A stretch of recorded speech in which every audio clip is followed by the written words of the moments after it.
Pues el interés primero de este convenio. Pues mira, básicamente es, como ya ahí lo comentamos, dar capacitación, formación, ir más a fondo en el desarrollo de seminarios, de congresos, que básicamente abonen para ir fortaleciendo la perspectiva de derechos humanos y su transversalización, ¿no?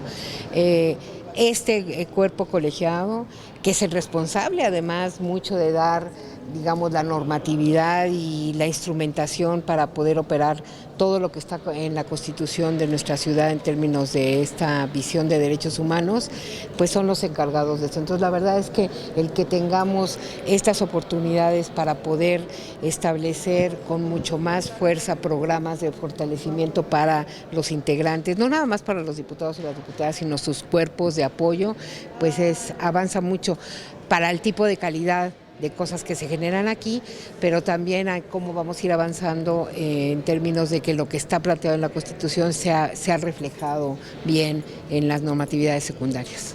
Doctora, aunque no es un tema local, es un tema federal e internacional, ¿cómo ve usted la situación de la participación de la Guardia Nacional con la Caravana 2020, que pues ya ha replegado la mayor parte ya de los migrantes?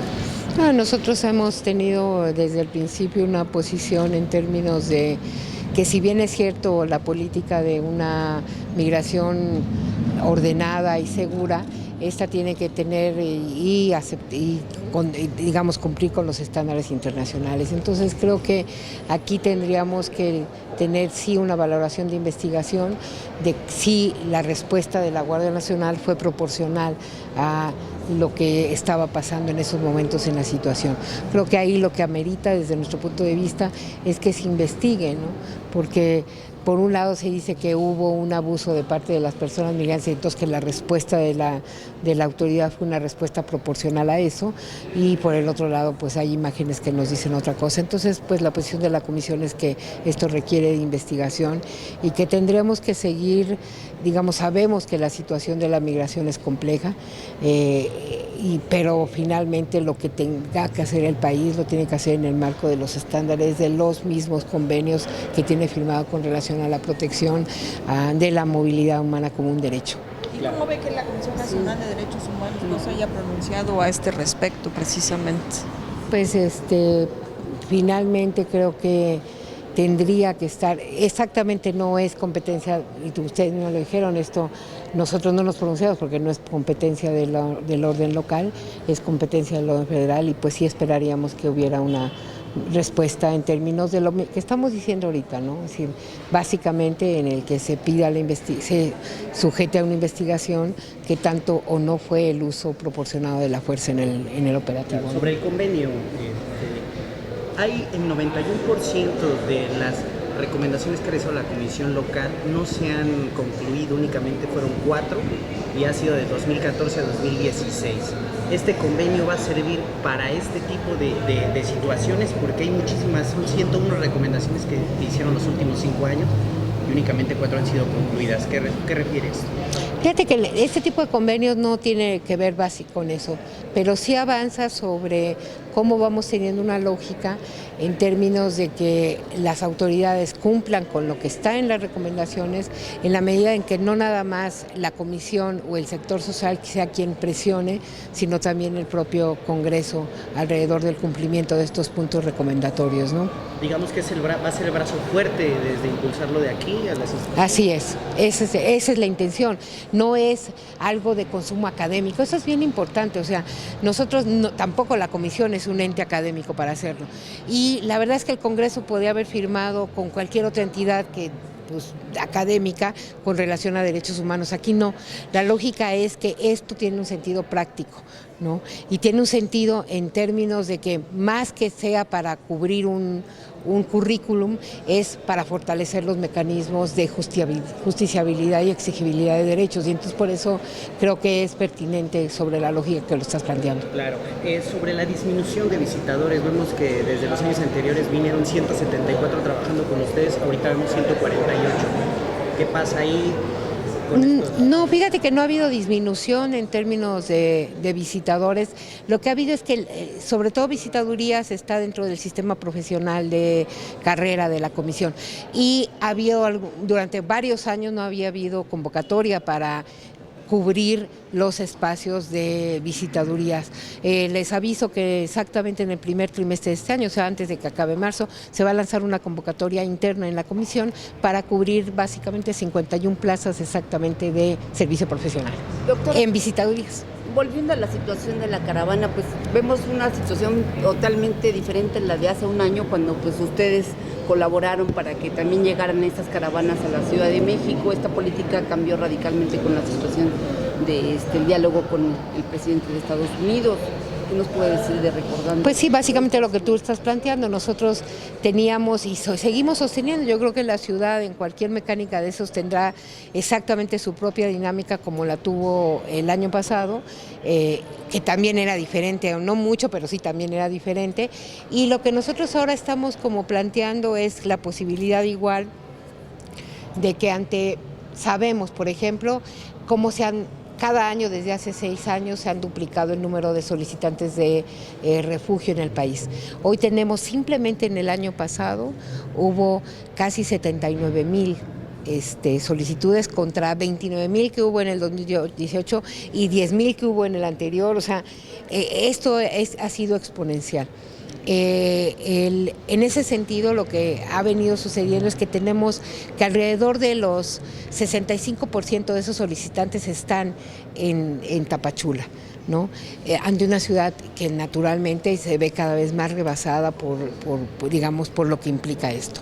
Entonces, lo que nosotros creemos es que ciudades como México, como la Ciudad de México, y ha estado pasando en Monterrey, en Jalisco, en Coahuila y en Aguascalientes, hablar sobre esta posición en términos de protocolos y acompañamiento en lo que se llaman no acogidas de primera instancia, como la que vivimos nosotros aquí el año pasado y finales del antepasado, sino de segunda acogida, que es que todas estas personas que están solicitando refugio tengan, digamos, estas opciones con altos estándares en derechos humanos y en asistencia humanitaria. Entonces yo creo que por ahí tendríamos que ir caminando y eso sería la lógica. Nosotros desde aquí le apostamos a que, bueno, si bien el fenómeno migratorio es un fenómeno global, que en el caso de los ámbitos de competencia es un asunto federal, que las ciudades tenemos mucho que decir en el ámbito local también para esta problemática. Hace un año no estaba la Guardia Nacional.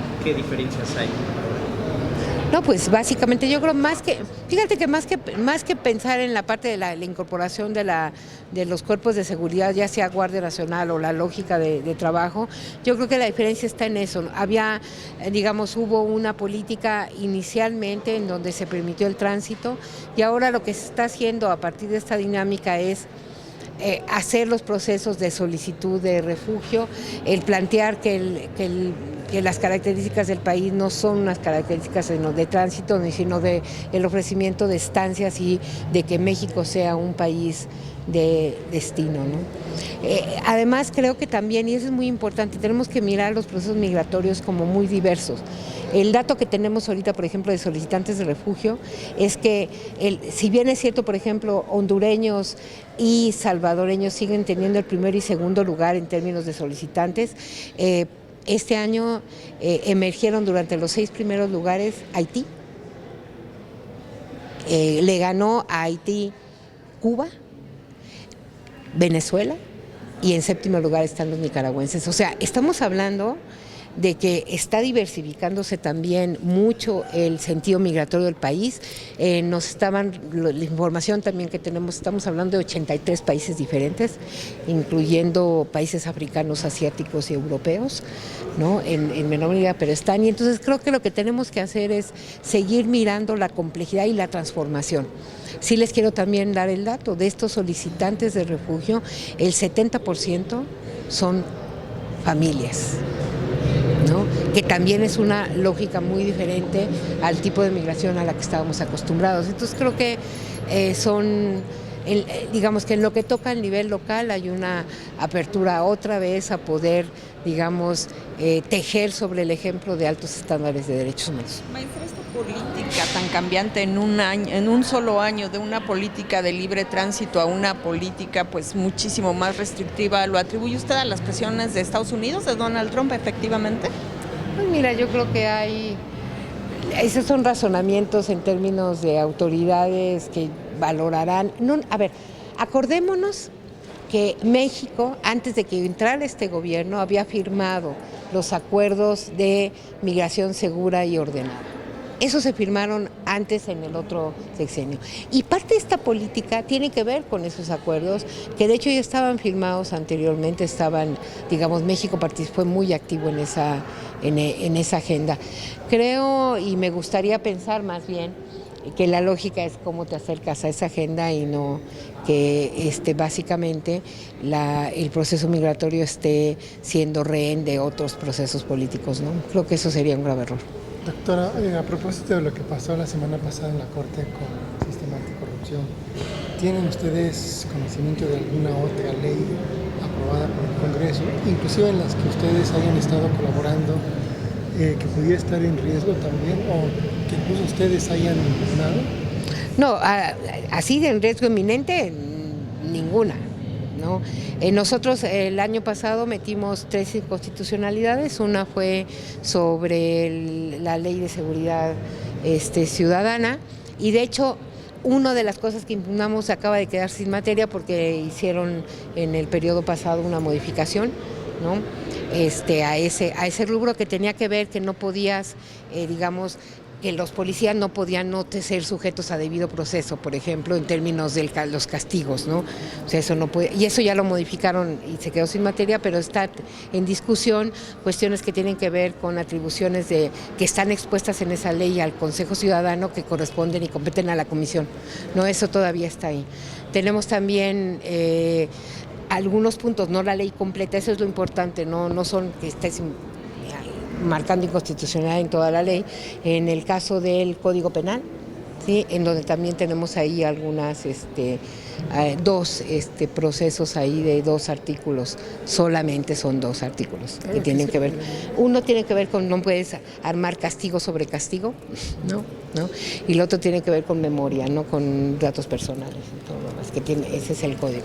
Y finalmente tenemos también la parte del artículo 60, ¿no? De la Constitución, su modificación en el periodo pasado.